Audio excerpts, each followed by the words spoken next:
Hello everyone, welcome to my channel. ඉතින් ඔයාලා අද නම් පළවෙනි වතාවට මේ channel එකේ වීඩියෝ එකක් බලන්නේ.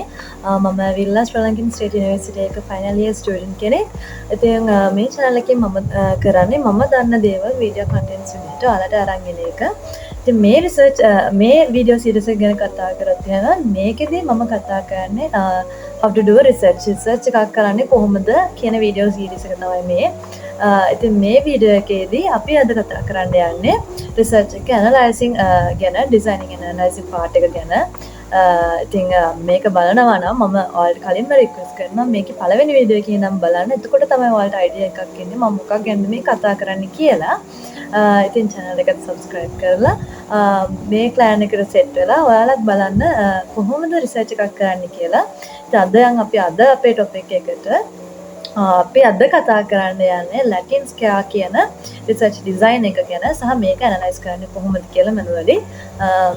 ඉතින් අලුත් අයට මම කියන අයත් මුලින් ධම්ම වීඩියෝ පිළිවෙලට බලාගෙන ඉන්න. එතකොට ඔයාලට තේරෙයි මොකක් ගැනද මේ මම අද කතා කරන්න යන්නේ කියලා. ඉතින් දැන් ඔයාලා දන්නවා ලැටින් ස්කෙයා කියලා කියන්නේ තවත් එක්තරා රිසර්ච් ඩිසයින් එකක්. ඉතින් මීට අමතරව මම කලින් කතා කරා CRD නැත්නම් complete randomized design එක සහ RCBD randomized complete block design එක කියලා රිසර්ච් ඩිසයින්ස් දෙකක් ගැන. ඉතින් මේ රිසර්ච් ඩිසයින්ස් තෝරගත්තේ අපි පාවිච්චි කරන experimental units අනුව කියලා මම කලින් වීඩියෝ වලදී explain කරා. ඉතින් ලැටින් ස්කෙයා කියන ඔප්ෂන් එකට අපි එන්නේ අපි පාවිච්චි කරන experimental units වල variation එකක් තියෙනවා නම් ඒ variation ගාන දෙකක් නම් තියෙන්නේ අපිට පුළුවන් මේ ලැටින් ස්කෙයා කියන ඔප්ෂන් එකට මේ රිසර්ච් ඩිසයින් එකට එන්න.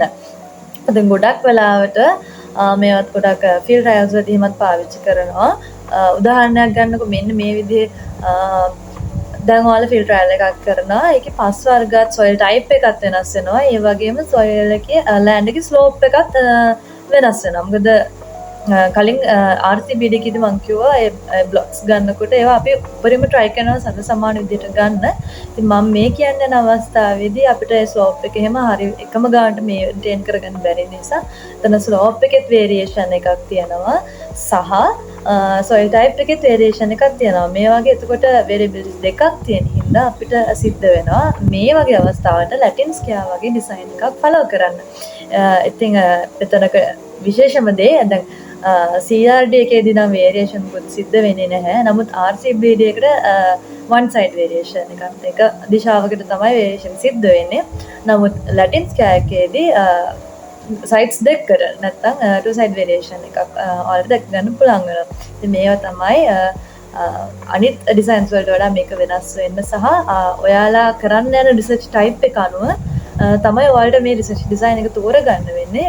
ඉතින් ඔයාලා LSD එකක් තෝරගන්නවා නම් මෙන්න මේ කියව තත්ත්වයන් සම්පූර්ණ කරලා තියෙනවද කියලා බලන්න මුලින්ම. ඊට පස්සේ මේ රිසර්ච් ඩිසයින් එක ගැන කතා කරොත් මේකේ ලේඅවුට් එක ගොඩක් ස්ක්වෙයාර් ෂේප් එකකට තමයි එන්නේ. හේතුව මෙයාගේ නමේම තියෙනවා ලැටින් ස්කෙයා. මේකට හේතුව තමයි මෙතනදී ලැටින් ස්කෙයා එකේදී අපි ගන්න ට්‍රීට්මන්ට් ගන්න අපි ගන්න රෙප්ලිකේෂන්ස් ගන්නට සමාන වෙනවා. ඉතින් ස්කෙයාර්ඩ් එකක් වගේ අපි ට්‍රීට්මන්ට් 4ක් ගත්තා රෙප්ලිකේෂන් 4යි යන්නේ. එතකොට අනිවාර්යෙන් ස්කෙයාර් ෂේප් එක ගන්න එන්නේ. එතකොට මේකෙදී දැන් අපි දන්නවා කලින් RCBD ඩිසයින් එක කතා කරාම CRD එකට වඩා එක වෙනස් වුණා. ඒකෙදී බ්ලොක්ස් කියන කන්සෙප්ට් එකක් ආවා. එතකොට බ්ලොක්ස් වලට කඩලා තමයි රැන්ඩමයිසේෂන් එහෙම සිද්ධ කරේ. නමුත් මේකෙදී අපි පාවිච්චි කරන්නේ columns and rows කියන කන්සෙප්ට් එක. ඒතර මේකේ තියෙන පේලි සහ තීරු කියලා. ඒ පේලි හා තීරු පාවිච්චි කරලා තමයි ඊළඟට අපි රැන්ඩමයිසේෂන් ප්‍රොසෙස් එකක් සිද්ධ කරන්නේ. ඉතින් දැන් ඔයාලට බලා ගන්න පුළුවන් මම ඉන්ක්ලූඩ් කරන්නම් ලැටින් ස්කෙයා එකේ ලේඅවුට්ස් කිහිපයක් සහ තව ඩීටේල්ස් කිහිපයක්. එතකොට ඔයාලට තවත් තේරෙයි මොකක්ද මේ ලැටින් ස්කෙයා ඩිසයින් එක කියලා කියන්නේ කියලා.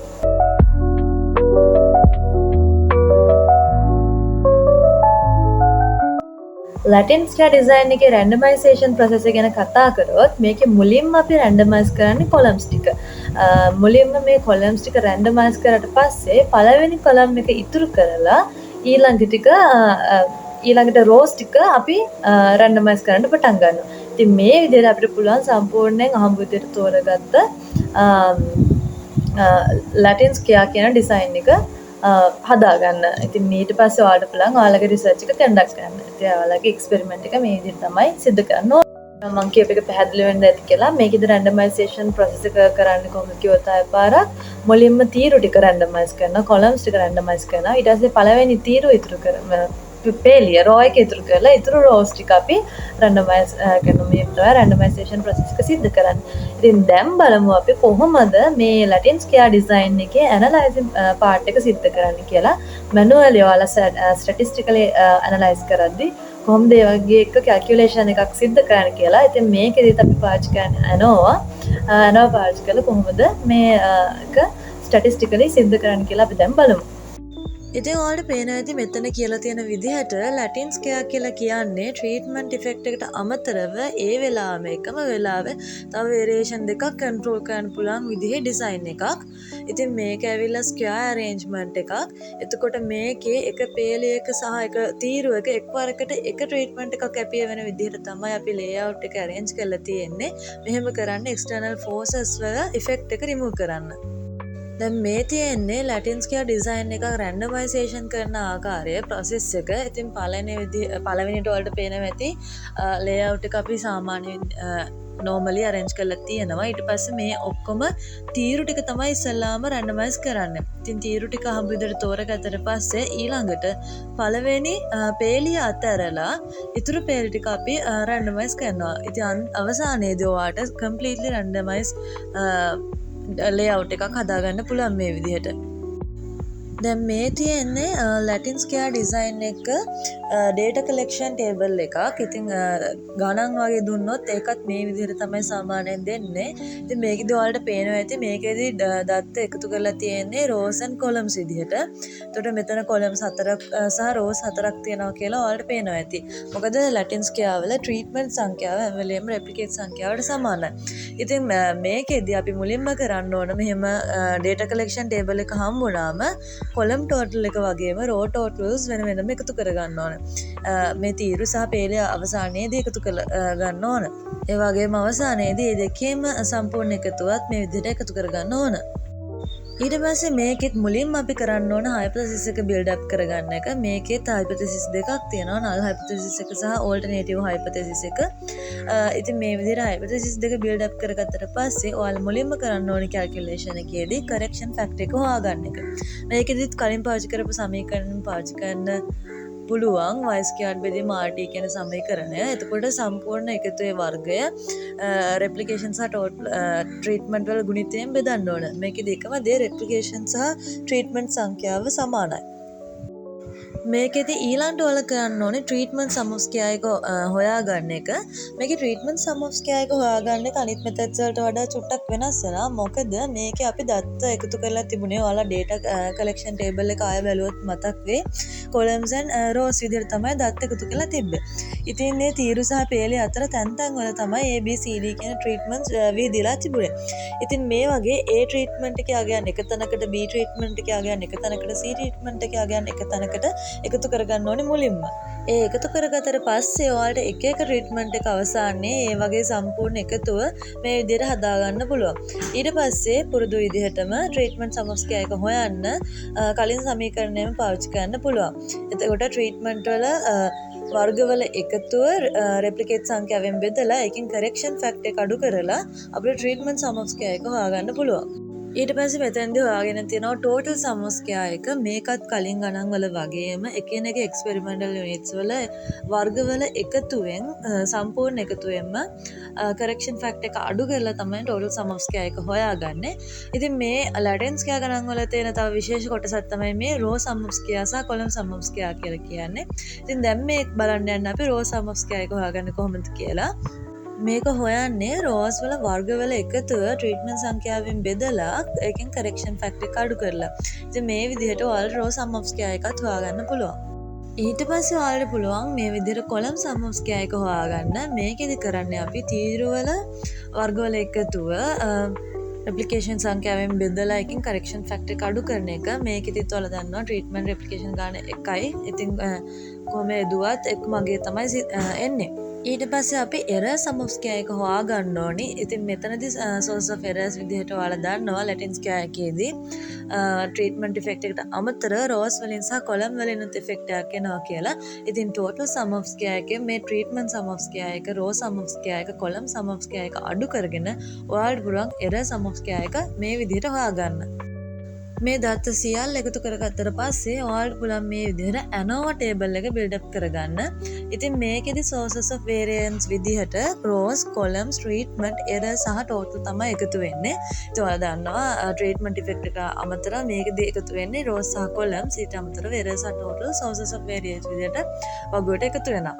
ඊට පස්සේ ඊළඟ තීරුවේදී ඔයාලා DF එක නැත්නම් degree of freedom එක එකතු කරගන්න ඕන. මේකෙදි row degree of freedom එකත් column degree of freedom එකත් treatment degree of freedom එකත් RNX සමීකරණයෙන් හොයාගන්න පුළුවන්. ඊට පස්සේ ඔයාලට error degree of freedom එක හොයාගන්න RN එක වතාවක් RN දෙක සමීකරණය පාවිච්චි කරන්න පුළුවන්. ඒ වගේම total වල degree of freedom එක හොයන්න R වර්ගය ඍණ 1 කියන සමීකරණය පාවිච්චි කරන්න සිද්ධ වෙනවා.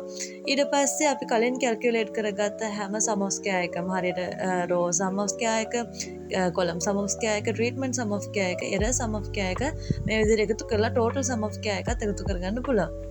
ඊට පස්සේ අවසානයේදී ඔයාලට mean sum of square එක හොයාගන්න පුළුවන්. මේ MS තීරුව හදද්දී ඔයාලා දන්නවා sum of square අගයන් degree of freedom වලින් බෙදලා ඔයාලට mean sum of square එක හොයාගන්න පුළුවන්. මේකෙද අපිට F value එක හොයන්න ඕනේ treatments 6 විතරක් නිසා අපි මේ දෙකේ mean sum of squares හොයාගන්නවා. ඊට පස්සේ treatments අගය error අගයෙන් බෙදලා අපිට F value එකත් හොයාගන්න පුළුවන්. අවසානයේදී ANOVA table එක පාදක කරගනිමු. ඔයාලට statistical conclusion එකකට එන්න පුළුවන්. ඉතින් මේකෙත් අර විදිහටම F table එක පාවිච්චි කරලා ඔයාලට 105ක සහ 101ක significance එකෙන් අගයන් දෙක ගන්න පුළුවන්. අරගෙන ඔයාලා calculate කරලා ගත්ත F value එකත් එක්ක ඔයාලා මේ table එකෙන් ගත්ත F values compare කරන්න පුළුවන්. ඉතින් මේ වගේ calculated F අගය table F අගයට වඩා වැඩි නම් අපිට පුළුවන් null hypothesis එක reject කරන්න.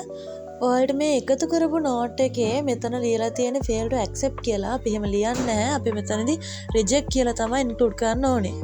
මේ වීඩියෝ එකෙන් ඔයාලා දෙයක් ඉගෙන ගත්තා නම් අනිවාර්යෙන් කමෙන්ට් එකක් දාගෙන යන්න. ඔයාලට ප්‍රශ්න තිබ්බොත් ඒකත් අහගෙන යන්න. ඒ වගේම content එක හොඳයි නම් channel එක subscribe කරලා join වෙන්න. ඉතින් මේ වගේ වීඩියෝ තව බලන්න subscribe කරලා තියාගන්න. තව කෙනෙක්ට බලන්න share කරන්න. ඉතින් ඊළඟ වීඩියෝ එකේදී අපි කතා කරමු mean separation කියන concept එක ගැන. සහ ඊළඟ ඉස්සරහට අපි කතා කරන්න යන factorial test ගැන. සහ මේ දේවල් දැන් අද ලෝකෙත් පාවිච්චි කරන්නේ මේ වගේ theoretical calculations වලින් නෙවෙයි. ඒකට මේ සඳහා statistically පාවිච්චි කරන tools ගැන අපි ඉස්සරහට කතා කරමු.